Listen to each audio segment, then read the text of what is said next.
스페인의 그림 동화책 작가 중에 미켈 탕코라는 사람이 있습니다. 이 사람이 쓴 그림 동화책 가운데 좀 이상한 사람들이란 책이 있습니다. 별로 두꺼운 책도 아니고 이렇게 글자가 많은 책도 아니, 진짜 말 그대로 어린아이들이 보는 그림 동화책인데 아주 큰 감동을 줍니다. 거기 보면은 보통 사람들이 이해할 수 없는 이상한 사람들의 이야기가 나옵니다. 호리호리한 사람이 길을 걸어가는데 그냥 씩씩하게 걸어가면 되는데 어기적 걸어갑니다. 뭔가 불안해 보여요.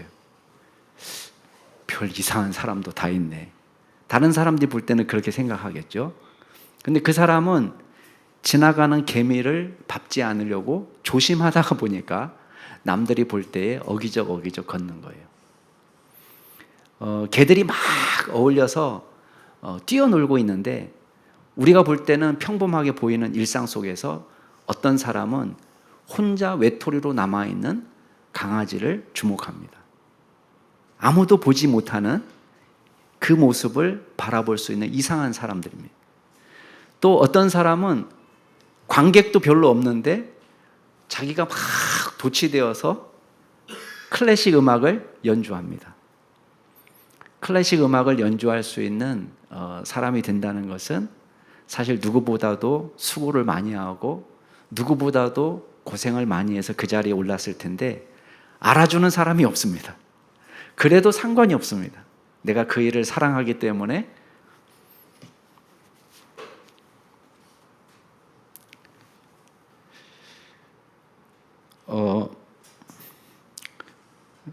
누가 알아주든 누가 알아주지 않든 그 일을 열심히 하는 것입니다. 또 어떤 사람은 놀이터에서 노는데 많은 사람들은 숲이 주는 즐거움과 공기의 아름다움을 느끼지 못합니다. 근데 이 사람은 숲이 주는 아름다움 속에서 고마움을 발견하고 나무를 끌어안고 나무를 다독이는 모습을 보여줍니다.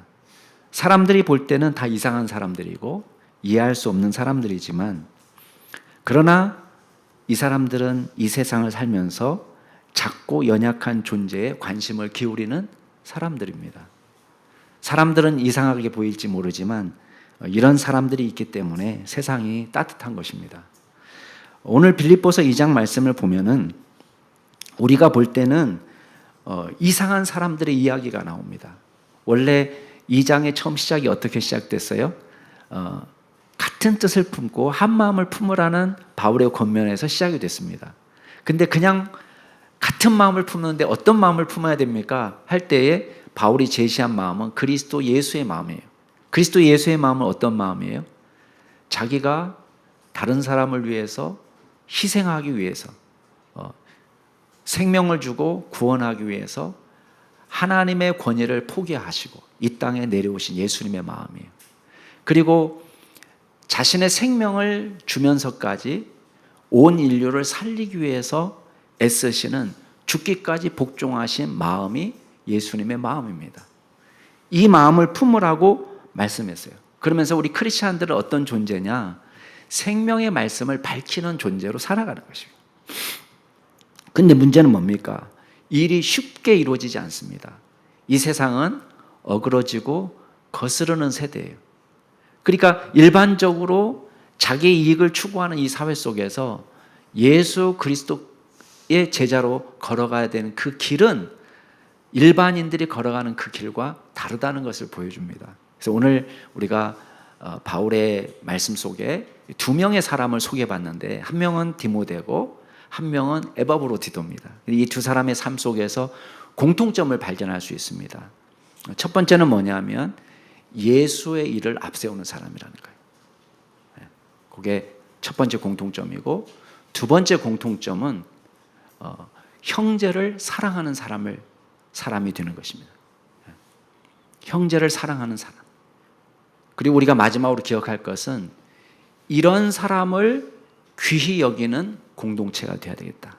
그 말은 뭐냐면 이런 사람을 하나님이 기뻐하시는데 하나님과 같은 마음으로 우리가 이런 사람들을 귀하게 여기는 삶을 사는 것입니다.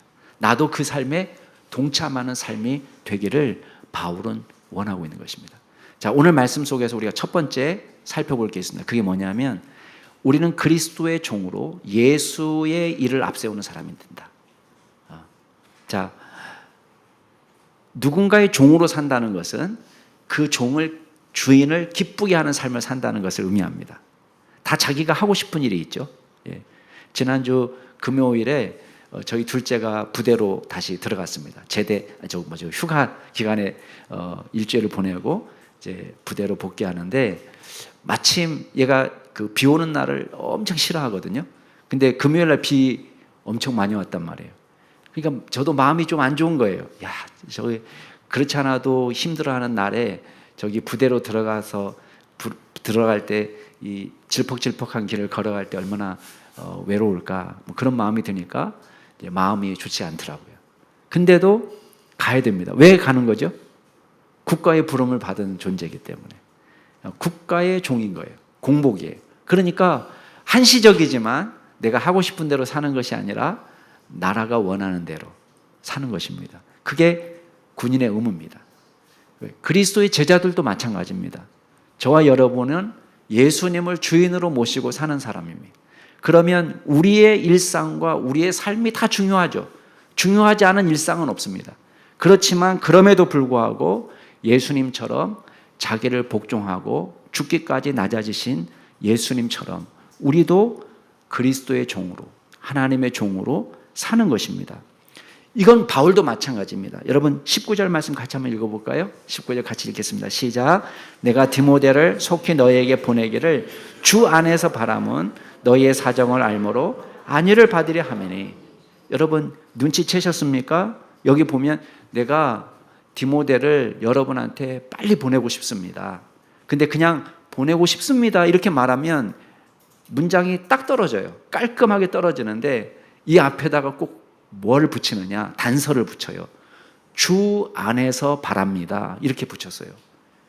여러분 이 말씀이 왜 필요할까요? 그냥 제가 디모데 빨리 보내고 싶습니다 이렇게 말하면 되는데 주 안에서라는 말을 집어넣은 이유가 있어요. 그거 뭐냐면 내가 하고 싶은 대로 하는 것이 아니라 주님이 기뻐하시는 뜻이라면 이렇게 하고 싶습니다 라고 붙이는 거예요.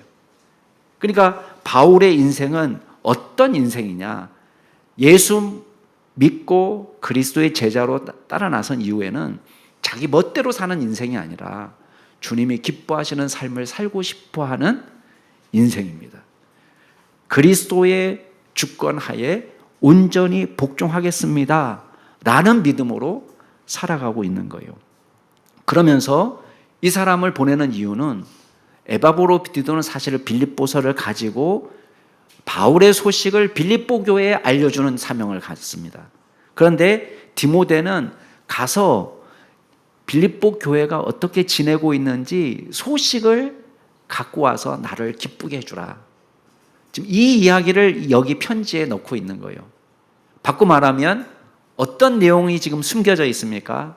내가 나중에 디모데를 보낼 텐데 디모데를 통해서 빌립보 교회 소식이 올 때에 나를 기쁘게 해주세요. 그 말은 뭐겠어요? 어떻게 하면 기쁩니까? 바울이 무슨 소식을 들으면 기쁠까요? 빌립보 교회 성도들이 신앙생활을 잘하고 있다는 소식을 들을 때에 기쁨이 되는 것입니다. 그걸 지금 당부하는 거예요. 그러면서 디모데를 이렇게 소개합니다. 자, 20절부터 22절까지 같이 한번 읽을게요. 시작. 뜻을 같이하여 너희 사정을 진실히 생각할 자가 이밖에 내게 없음이라. 그들이 다 자기 일을 구하고 예수의 일을 구하지 아니하되 디모데의 연단을 너희가 안 하니 자식이 아버지에게 감같이 나와 함께 복음을 위하여 수고하였느니라. 자, 디모데는 저를 보세요. 타고난 제자는 아닙니다. 세상에 태어날 때부터 예수님의 멋진 제자는 없습니다. 다 예수를 믿지 않았던 시절이 있습니다. 여기 여러분 얌전하게 앉아 계시지만 얼마 전까지만 해도 내가 교회에 와서 앉아 있을까 아마 생각하지 못했던 분들도 계실 거예요. 어떤 분들은 굉장히 적극적으로 예수 믿는 사람을 욕하고 교회 다니는 사람들 제일 싫어. 세상에서 제일 싫은 게 예수 믿는 사람들이야. 또 나는 교회가 제일 싫어. 하나님 나는 없다고 생각해요. 아마 이랬던 사람들이 사람들 중에도 여기 앉아 계신 분 계실 거예요. 그렇죠. 다 누구나 그 과정을 거칩니다. 아무리 모태신앙이라도 믿음에 대해서 회의하고 하나님 진짜 있어? 야, 하나님 있다면 어떻게 이런 일이 벌어질 수 있어? 이렇게 의심했던 시간을 다 지나갑니다. 근데 우리는 기적적으로 여기 앉아 있는 거예요. 그리고 그리스도의 제자로 살아갑니다. 디모데가 그런 사람이에요. 여러분 디모데가 예수를 알지 못했었는데 바울을 딱 만나고 나니까 바울이 디모데를 얼마나 신뢰하는지 디모데를 부를 때마다 뭐라고 불렀냐면 내 아들이다 이렇게 불렀어요. 여러분도 알다시피 바울은 싱글이거든요. 결혼도 안 했어요. 아기 낳는 거하고는 거리가 먼 사람이에요. 근데 디모데를 영적으로 내 아들이다 이렇게 말합니다. 그러면서 디모데를 소개할 때 20절 말씀에 어떻게 소개하냐면 뜻을 같이 한 사람이다. 여러분 여기서 뜻을 같이 했다는 건 뭘 의미하겠어요? 누구하고 뜻을 같이 했다는 거예요? 바울하고. 야, 나랑 뜻이 맞는 사람이다. 진짜 바울의 대리인으로서 일할 수 있는 사람이다 라고 추천하는 거예요. 이 사람을 보내는 것은 나하고 잘 맞는 사람, 이 사람이 원하는 것은 내가 원하는 것이라고 생각하면 돼 라고 지금 빌립보 교회에 보내는 거예요. 그러면서 구체적으로 이렇게 소개합니다. 20절 말씀 뒷부분을 보면 너희 사정을 진실히 생각할 자가 이 밖에 내게 없음이라. 그 말은 뭐예요? 성도들 편에서 일하는 사람이라는 거예요. 자기 유익을 위해서 일하는 사람이 아니라 성도의 편에서 일할 수 있는 사람이다. 그렇게 말합니다. 이런 사역자를 만나는 게 쉽지 않습니다, 여러분. 요한복음에 보면은 요한복음 10장에 예수님도 선한 목자가 있고 싹꾼이 있다라고 얘기합니다. 선한 목자의 특징은 뭡니까? 이게 직업이 아니에요. 양들을 정말 사랑하고 보호하고 싶어요. 이리가 나타나면 선한 목자는 자기 목숨을 걸고 양들을 보호합니다. 근데 싹꾼은 어떤 사람이에요? 그냥 돈 때문에 일하는 거예요. 억지로. 월급 주니까 그냥 일하는 사람인데 이 사람한테는 자기 목숨이 양보다 더 중요해요. 이리가 나타나면 양들을 보호하지 않습니다. 내팽겨치고 걸음아 날 살려라 도망가는 사람이 싹꾼이라는 거예요. 근데 우리가 하나님 나라 일을 할 때도 이런 사람을 만나는 거예요.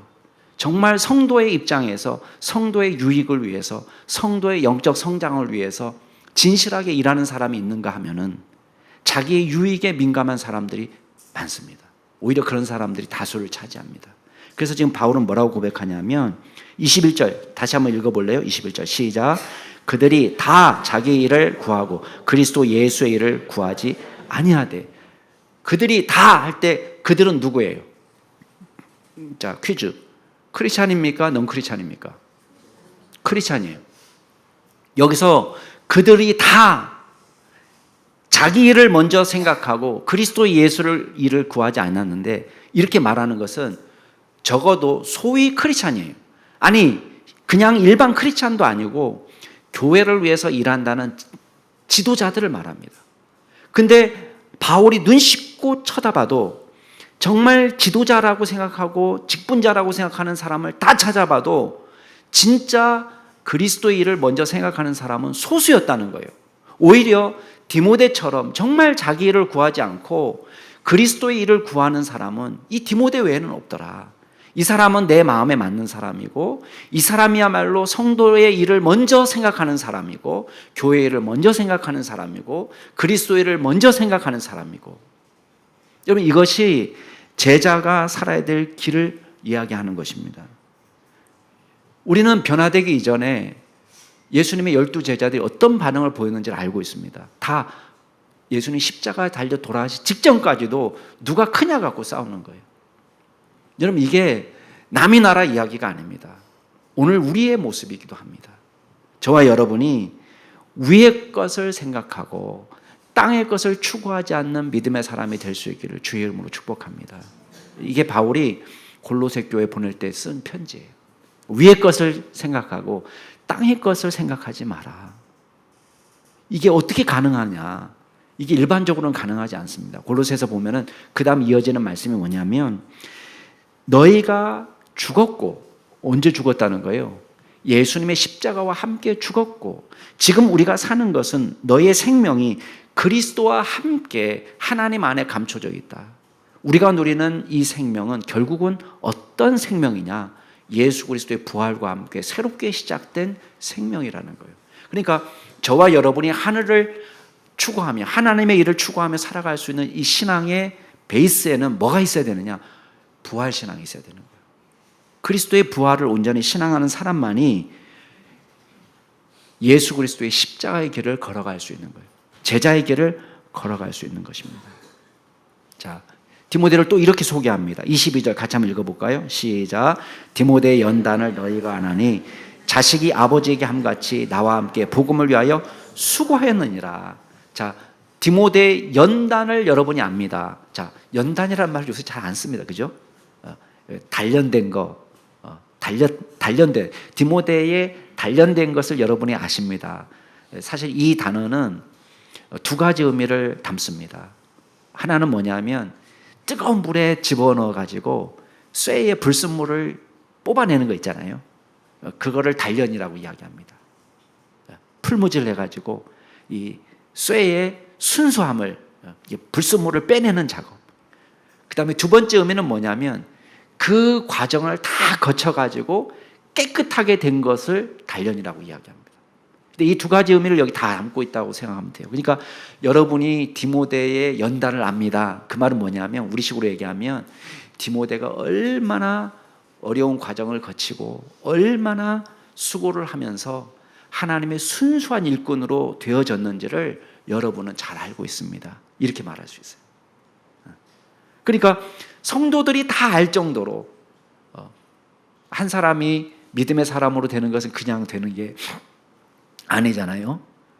온갖 어려움과 고생을 다 거쳐서 믿음의 길을 걸어가는 믿음의 사람이 되는 거예요. 그 과정에 경제적인 어려움도 있을 수 있고 육체적인 질병도 올 수 있고 또 우리가 여러 가지 인간관계 속에서 어려움을 겪고 스트레스를 받고 고통을 많이 겪지만 그 모든 과정을 거쳐서 어떻게 됩니까? 이게 정상적으로 주님이 기뻐하는 길을 걸어간다면 올바른 믿음의 사람으로 세워지는 거예요. 그걸 지금 알게 됐다는 거예요. 그래서 그 과정을 거쳐서 입증된 지도자로서 어떤 모습을 보여줬느냐? 22절 끝에 보면 자식이 아버지에게 한 것처럼 바울을 도왔고 그 다음에 복음을 위해서 수고했다 이렇게 되어 있습니다.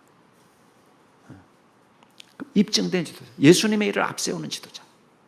그래서 여기 23절 24절은요 이제 빌립보 교회에다가 디모데를 보내고 싶지만 지금 약간 주저하고 있는 이유를 간단하게 설명합니다. 아직 내일이 어떻게 될지 결론이 나지 않았기 때문에 아마 그 결론은 재판 결과가 어떻게 나올지 아직 알지 못하기 때문에 디모데를 보내야 될지 말지 약간 그 타이밍을 지금 조절하고 있을 뿐이에요. 물론 자기가 석방될 것을 확신하지만 그럼에도 불구하고 디모데를 잠깐 두고 있지만 언젠가는 보낼 거다라고 이야기합니다. 여러분, 저와 여러분은 그리스도의 종으로 부름받았습니다. 그리스도의 일을 앞세우는 믿음의 종이 될 수 있기를 주의 이름으로 축복합니다. 이게 제자의 길이고 최고의 영광입니다. 어떤 분은 그런 얘기했습니다. 최고의 영광은 남을 위해 자기의 영광을 버리는 것이고 남을 구원하기 위해서 자기의 아름다움을 버리는 사람, 그 사람이 아름다운 사람이다 이렇게 이야기했습니다. 여러분, 세상에 가치 있는 일도요 희생과 헌신이 필요합니다. 자, 우리 옹 집사님의 아기를 낳았는데 우리가 자녀를 낳고 기르는 것은 수고가 필요한 것입니다. 때로는 몸매도 포기해야 되고요. 때로는 건강도 좀 포기해야 됩니다. 그건 쉽지 않은 일입니다. 그러니까 아기 낳는 거를 낳아야 돼? 나한테 이익이 뭐지? 이렇게 될 수 있습니다. 그러나 엄마의 사랑을 우리가 아름답다라고 이야기하는 이유는 무엇입니까? 기꺼이 한 생명을 위해서 자기의 아름다움도 자기의 유익도 포기하는 사랑이기 때문에 그 사랑을 아름답다라고 이야기하는 거예요. 아빠들은 다릅니다. 아빠들은 우리 아이의 생명을 위해서 몸매를 포기할 필요가 없어요. 스스로 포기한 겁니다. 그냥 스스로 망가진 것이지 우리 아이를 위해서 제가 몸매를 망가뜨린 게 아니에요. 그렇지만 그래서 엄마의 사랑이 더 귀하다 이렇게 얘기하는 거예요. 왜? 많은 것을 줘야 되니까. 마찬가지입니다. 그리스도의 일을 하는 일도 누군가의 헌신과 누군가의 수고와 누군가의 희생이 필요한 것입니다. 그 일을 위해서 앞장서는 저와 여러분이 될 수 있기를 주의 이름으로 축복합니다. 두 번째는 진정한 형제 사랑이 제자의 길이에요. 형제 사랑하는 거. 자, 25절 같이 한번 읽어볼까요? 25절 시작. 그러나 에바브로디도를 너희에게 보내는 것이 필요한 줄로 생각하노니 그는 나의 형제요 함께 수고하고 함께 군사된 자요 너희 사자로 내가 쓸 것을 돕는 자라. 아멘. 여기 보면 바울이 에바브로디도를 내 형제라 이렇게 부르고 있습니다. 여러분, 예수님을 만나지 않고 예수님을 믿지 않았다면은 바울하고 에바브로디도는 어울릴 이유가 없는 사람이에요. 어울릴 이유가 없는 관계입니다. 바울은 이제 앞으로 나오겠지만 다음 주 말씀에 나오겠지만 바울은 바리새파입니다. 원래 예수 믿기 전에 신분은. 여러분, 바리새파는요 같은 유대인들끼리도 담을 쌓고 살았습니다. 세리, 죄인, 인간 취급 안 했습니다. 같이 밥 먹는 것도 싫어했습니다. 이방인하고는요 당연히 어울릴 수 없는 사람이에요. 근데 지금 바울이 에바브로디도 이방인이잖아요. 이방인을 뭐라고 부르고 있습니까? 내 형제다 이렇게 부르고 있습니다. 뭘 의미합니까? 예수를 믿음 안에서 모든 장벽은, 자, 복음이 들어가면 모든 장벽은 다 무너지는 거예요. 여기에 혈연이나 지연이나 학연이나 여기에 어떤 전통도 어떤 계층도 어떤 민족도 어떤 지위고하를 막론하고 예수 안에서 모든 장벽이 다 무너지는 거예요. 너와 나를 갈랐던 모든 벽이 다 무너지는 거예요. 그래서 갈라디아서에서 바울이 뭐라고 이야기합니까? 갈라디아 이방인 교회에 편지하면서 너희는 유대인이나 헬라인이나 또 자유인이나 종이나 남자나 여자나 그리스도 예수 안에서 우리가 다 하나입니다. 이렇게 말했습니다. 하나라는 말은 뭐냐면 동등한 지위, 누구든지 너와 나를 가를 수 있는 어떤 장벽도 없어졌습니다. 우리가 그리스도의 것이면 다 아브라함의 자손이고 이방인도 아브라함의 자손이고 모든 사람이 다 아브라함의 자손으로서 하나님께서 창세기 12장에서 아브라함에게 주신 그 축복을 다 누릴 수 있는, 함께 누릴 수 있는 그런 특권을 받았습니다. 이렇게 고백하는 거예요. 근데 우리는 예수 믿으면서요 너와 나를 가르는 게 너무너무 많은 거예요. 이건 아직 복음의 진리를 알지 못하기 때문에 그렇습니다. 여러분, 우리가 예수 안에 있을 때에 너와 나를 나눌 수 있는 어떤 담벼락도 없는 줄로 믿으시기 바랍니다. 우리가 남자냐 여자냐 잘 사는 사람이냐 못 사는 사람이냐 높은 사람이냐 낮은 사람이냐 너 지난번 선거 때 누구 찍었냐 2번 찍었냐 1번 찍었냐 이것도 우리를 나눌 수 있는 절대적인 조건이 못 됩니다. 그거는 부분 진리에 들어가는 것이에요. 절대 진리도 아닙니다.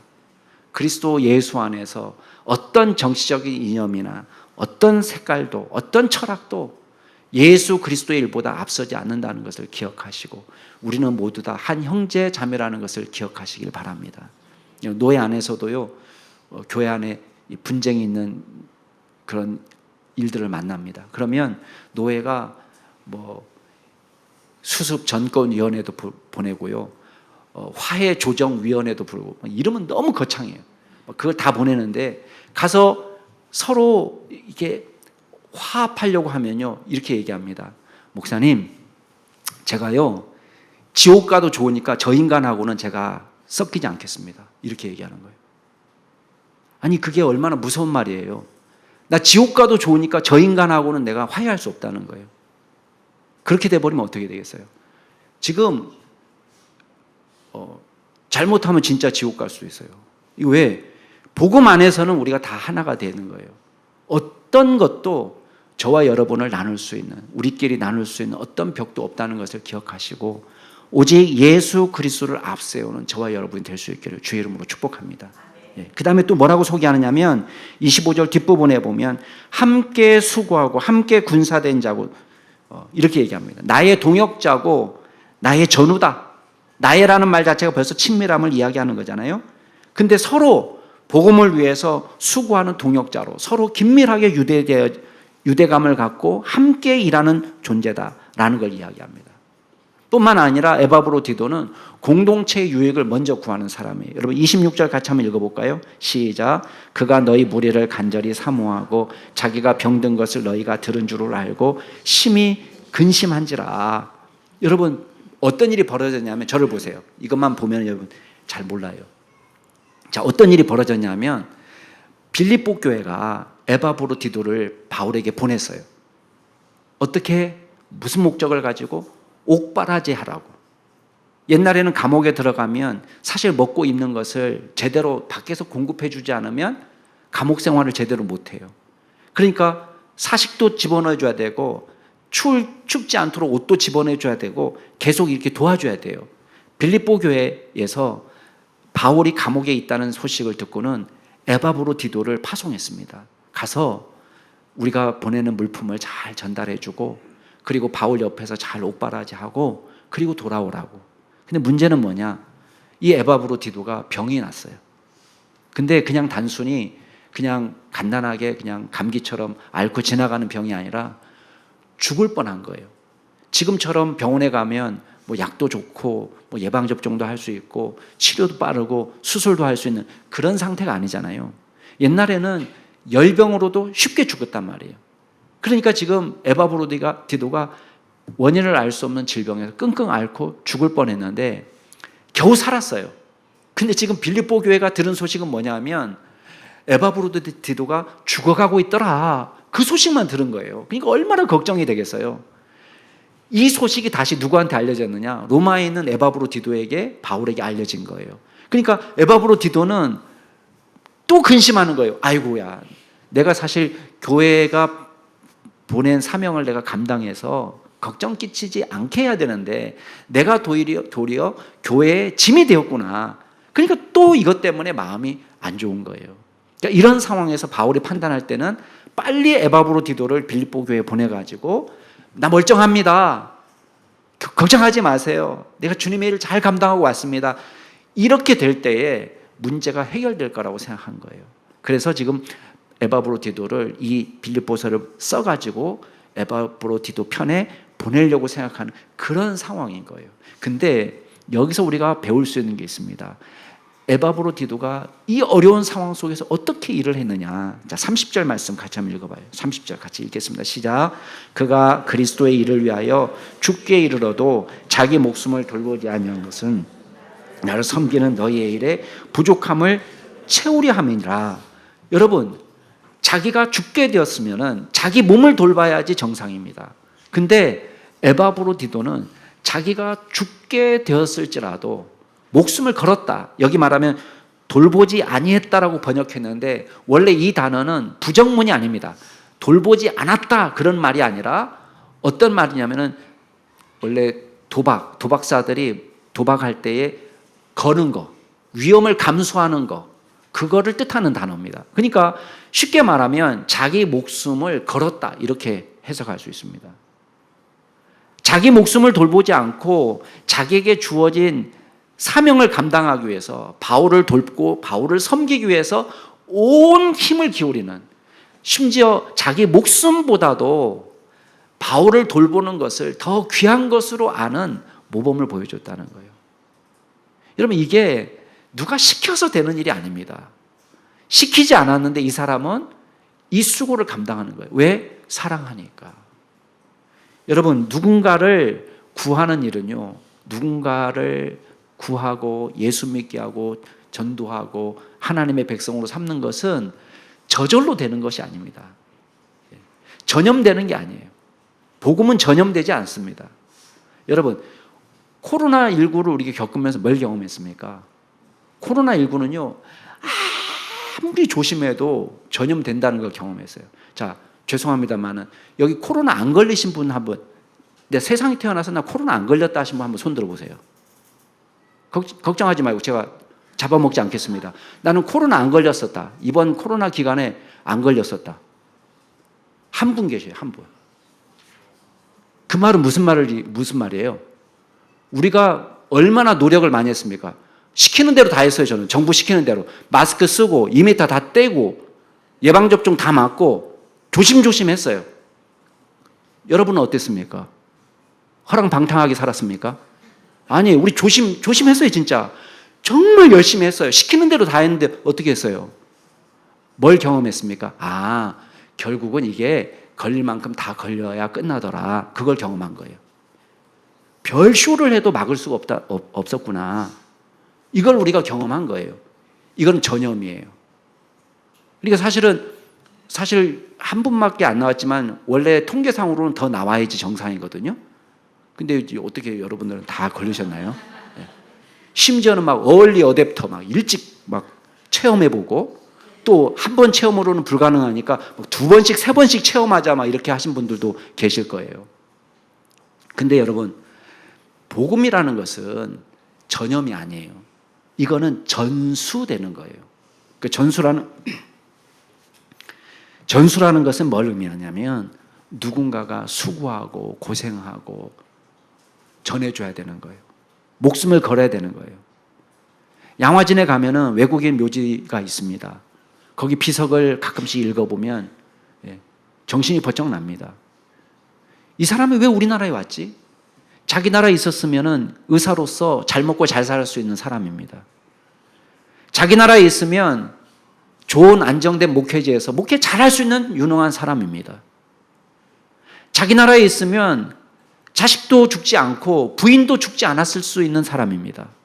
그런데 왔습니다. 목숨을 겁니다. 왜 그랬습니까? 여러분, 십자가의 길이라는 게 바로 그런 거예요. 예수님이 십자가의 길을 걸어가신 이유는 그거 말고는 저와 여러분을 구원할 방법이 없기 때문입니다. 만약에 십자가가 아닌데도 구원할 수 있는 길이 있었다면 예수님 바보입니다. 뭐하러 그거 십자가를 집니까? 하나님이 바보처럼 되는 거예요. 왜? 아니, 십자가 그 끔찍한 형벌 말고도 우리를 구할 수 있는 다른 방법이 있다면 그거 왜 짊어지시나? 멋지게 보이려고? 나 이렇게 고생했다 자랑하려고? 아닙니다. 그곳은 우리가 저주받아 죽어야 될 장소고 저와 여러분의 죄가 얼마나 끔찍한지를 보여주는 장소입니다. 죽기까지 복종하신 이유는 우리와 저와 여러분의 생명을 구원하기 위한 유일한 방법이기 때문에 그렇습니다. 여러분, 형제 사랑은 바로 그런 것입니다. 제자의 길이라는 건 뭐냐? 우리가 왜 수고합니까? 왜 애씁니까? 왜 고생합니까? 이것이 예수 그리스도의 복음을 전할 수 있는, 이 사람을 구원할 수 있는 유일한 방법이 되기 때문입니다. 그 사람을 위해서 기도하고 눈물 흘리고 수고하고 말씀을 가르치고, 저와 여러분이 그 형제 사랑을 실천하는 믿음의 종이 될 수 있기를 주의 이름으로 축복합니다. 마지막으로 건강한 공동체는요, 이런 분들을 귀하게 여기는 공동체예요. 이게 당연한 것처럼 보이죠? 천만의 말씀입니다. 건강하지 않은 공동체는 존경하지 않을 사람을 존경하고 멋있다고 이야기하고요, 마땅히 존경할 사람을 우습게 취급합니다. 근데 오늘 말씀을 보면 그렇지 않습니다. 28절 말씀 한번 읽어보세요. 28절 같이 읽겠습니다. 시작. 그러므로 내가 더욱 급히 그를 보낸 것은 너희로 그를 다시 보고 기뻐하게 하며 내 근심도 덜려 함이니라. 29절. 그러므로 너희가 주 안에서 모든 기쁨으로 그를 영접하고 또 이와 같은 자들을 존귀히 여기라. 자, 지금 에바브로디도를 급히 빌립보 교회로 보내기로 결정했어요. 그러면서 두 가지를 당부합니다. 하나는 뭐냐면 기쁨으로 영접해라. 열렬히 환영해 주라. 두 번째는 이와 같은 자들을 존귀히 여기라. 그렇게 얘기합니다. 귀한 줄로 알고. 여기 앞에 주 안에서라고 이야기합니다. 주 안에서. 그 말은 뭐겠어요? 주님도 기뻐하시는 종, 주님도 인정하시는 종이기 때문에 여러분도 이런 분들을 주님과 같이 주님의 마음으로 존귀하게 여길 수 있는 공동체가 되어라. 그런 말입니다. 여러분, 많은 사람들이 사이비 이단을 욕하고요. 또 많은 사람들이 한국교회 지도자들 욕합니다. 근데 여러분 잘 보세요. 왜 그런 지도자들이 통하는 사회가 된 것은 애통해하지 않습니까?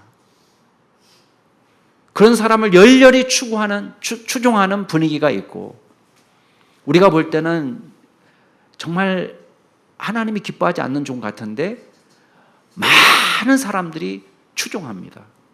그러니까 쉽게 말하면 분위기는 누가 만든 거예요? 물론 잘못된 리더들이 죄가 더 크죠.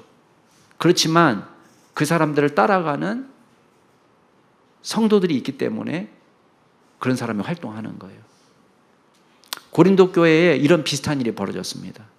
바울이 고린도 교회에서 섬길 때 매우 조심했습니다. 다 개척교회니까 지금 초신자들 아니에요.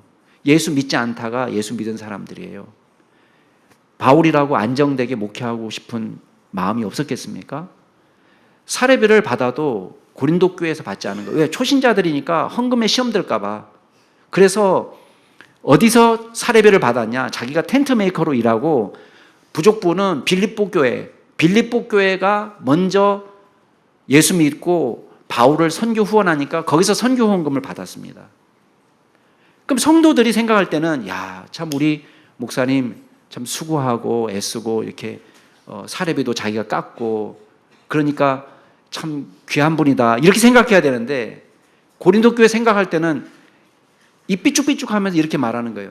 지가 자신이 있어봐 왜 돈 달라고 얘기 안 하겠어? 지가 자신이 없으니까 뭔가 꿀리고 좋은 사람이 아니니까 저러지, 이렇게 얘기하는 거예요. 반대로 바울은 1년 6개월 동안 고린도 교회를 목회하다가 떠났습니다. 다른 사람들이 와서 고린도 교회에서 일을 하는데, 소위 예루살렘에서 나 야고보 잘 안다, 예루살렘 교회에서 와가지고 예루살렘 교회에서 보낸 사람은 아니에요. 근데 잘난 척하면서 목회하는 사람들이 있는 거예요. 그러면서 맨 자기 자랑인 거예요. 그런데 성도들은 바울의 표현이 이렇습니다.